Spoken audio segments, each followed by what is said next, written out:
Ну и первый вопрос к вам. Почему мигранты в последнее время все чаще оказываются в центре громких, скажем так, криминальных скандалов? Ну, скорее всего, больше всего надо относиться к мигрантам с уважением.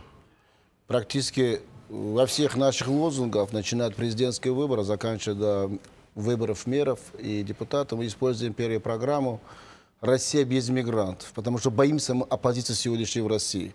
Мы боимся молодежи России. Все остальные тоже, потому что вокруг этой миграция сегодняшней в России, мигранты, прибывшие, в том числе из Республики Средней Азии, собрался коррумпированная система. То, что уважаемый Магомед говорит, я, допустим, его слушал, я не знаю, почему он говорит, что отрицает свое собственное участие, столько времени, я знаю, это же база, там работают более 1000 граждан Таджикистана в рабских условиях. Он же также подъезжал на автомобиле, он заезжал, выезжал, видел, а что не мог к таджикскому диаспоре обращаться. А сегодня огульно обвинение делать в адрес полиции тоже было бы некрасиво. Хотя вчера все дали положительную оценку ОМОНу. Ни один из мирных жителей не были пострадавшими. Другая сторона вопроса. Убитый мальчик. Человек проходил мимо. А почему нельзя исключать версию? Прокуратура сегодня, это скорее всего заказной. Стоит девушка русскоязычная, стоит мальчик, а кому-то захотелось завоевать сегодня рынок. Там хотела свои точки открывать. Делим, там большие деньги, там миллиарды крутятся, миллиарды. А при этом трудовой мигрант получает от 15 до 20 тысяч рублей, когда работает практически сутками там же. Сегодня, смотрите, проходит, помимо того, что до этого были, сегодня другой продовольственной базы, где находится в районе Отрадно. Там же происходит в драке между таджиками и чеченскими национальностями, последующими между другими национальностями. Это очень хорошо была организована версия. Что к чему-то видим, в прошлое воскресенье мы были свидетелями того, что когда люди в масках, называя себе там, что значит, русский щит или русский марш, представители различных правозащитных организаций прибывают с масками, даже таджика и то или китайца мы за сутки можем найти. Ни одного из этих представителей не были даже арестованы, а последовательно не было возбуждено уголовного дела. Пострадали граждане в тех же странах. Мы же видим, что происходит сегодня в стране. Вот созрело время. Все уже, никаких не может разговоров. Созрело время сесть за стол переговоров всех руководителей государств СНГ в первую очередь. Таджикистана, Узбекистана, Киргизию, Россию. Больше всего здесь находятся граждане тех республики. Это люди, которые преданы к исламу.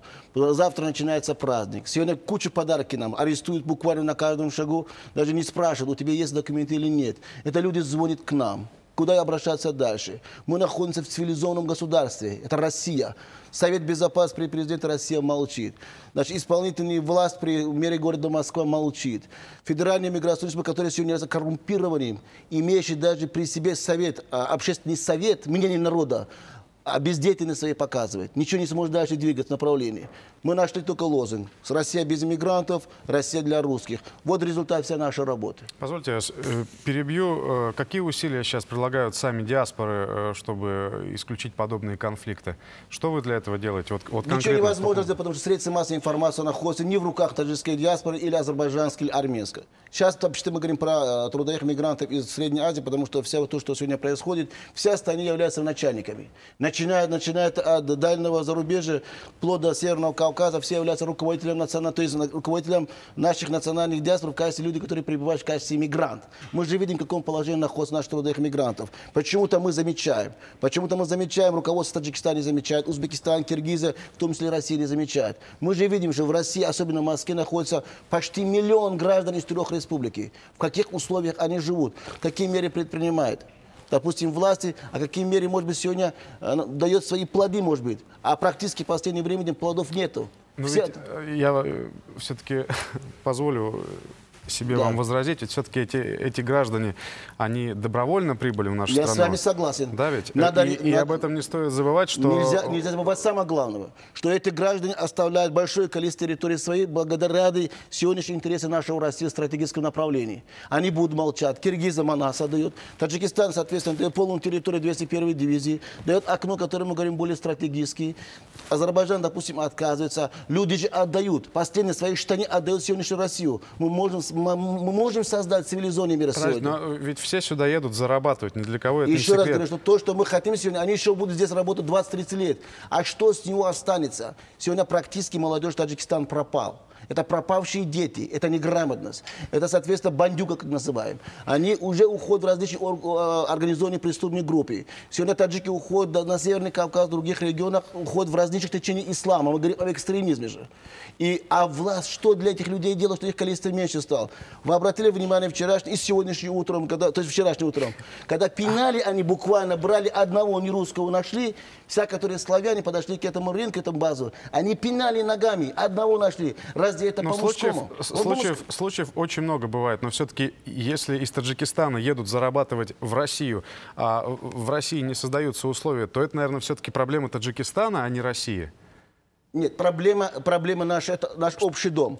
Россия – это наш общий дом. Россия – это правопреемник советского государства. Россия сегодня обязана говорить, диктовать наших братьев, то есть ваших своих братьев Таджикистана, Узбекистана, Киргиза, что я ваш старший брат, мне интересен в стратегическом направлении. Это более масштабный вариант для нас, очень масштабный. Только уход России и уход мигрантов из России в Таджикистан, американцы оказываются в Таджикистане. Потери России. Российская империя хорошо вспоминайте. От чего хвалили? Николай, где находился? В Бадахшане. Там же был тогда же флаг же России же. Также все было тоже знамя, говорим. А сегодня что за Россия? Богатейшая страна в мире. Единственная, хромаем, национальная программа и программа миграционной. В чем беда? Нам известно. Беда в одном. Мы давно забыли. Хотим чужими руками собственное государство развалить. Это же наша задача, которая сегодня работает в Центральной ревизионной управлении. США, я думаю, по отношению к России. Но другая сторона, хотелось бы, да, чтобы более был цивилизованный мир сегодня, что наши люди приехали сюда более легально, наши люди готовы платить любые деньги, чтобы в течение года их никто не трогал. Они готовы работать по 8, по 10 часов. Что получается? В кармане есть разрешение на работу, в кармане есть все документы положены, а вечером в обезьянке закрыто. Хотелось бы узнать ваше отношение к визовому режиму. Абсолютно. Я читал и всегда считаю, трудовая виза необходима. Созрело время. Мы потеряли людей. Мы сотни тысяч граждан Таджикистана потеряли за последние 10 лет. Сотни тысяч потеряли. Это страшные цифры же. Десятки тысяч родителей приезжают в Россию, ищут своих детей же. Сотни детей находятся в тюрьмах, соответственно, они по чужими фамилиями. Сегодня нет образования. Абсолютно практически страна находится в хаосе же. Расхлябанная ситуация, на которой мы видим сегодня в России, всем выгодно. Самое главное, страшно, когда дети уйдут в различные течения ислама, которые сегодня не приемлют даже из нашего российского государства. Поэтому вызови, именно трудовая выза, обдуманный механизм. В течение минимум 3 до 5 лет мы должны уже объявить первый 2014 год, что граждане Таджикистана должны готовиться 17 год или 15 год, у вас будет рабочая виза. И мы готовы работать с властями. Национальной диаспоры Тимур. Обратите на самое страшное дело. Почему сегодня ФМС не хочет работать с национальными диаспорами? Почему национальные диаспоры сегодня напрямую не докладывают господину Рамадановскому? Я готов сейчас все то, что есть карту, положить на стол. Что на каждом рынке находится энное количество граждан, которые у них не то, что нет документов, они находятся в рабских условиях. Сначала давайте с рабством закончим, а потом с документами будем разбираться. То есть первым навстречу должна пойти Россия трудовым мигрантам? Если хотим Россию построить, да, если России не нужны трудовые мигранты, самые законопослушные сегодня граждан в России это трудовые мигранты. Объявите сегодня. Люди сразу уходят. Вы обратили внимание, когда даже по вопросам, чтобы меньше пили за рулем, различные законы приняли. Сейчас меньше стало ДТП, меньше стало количество людей, которые употребляют спиртные напитки за рулем. И также объявите, что, господа мигранты, ваше время все наступило. 14 год по 15 вы должны готовиться. Нормальные специалисты, нормальные сферы вашей работы и, соответственно, ответственность перед мигрантом будет нести и страна донора, и страна России наша.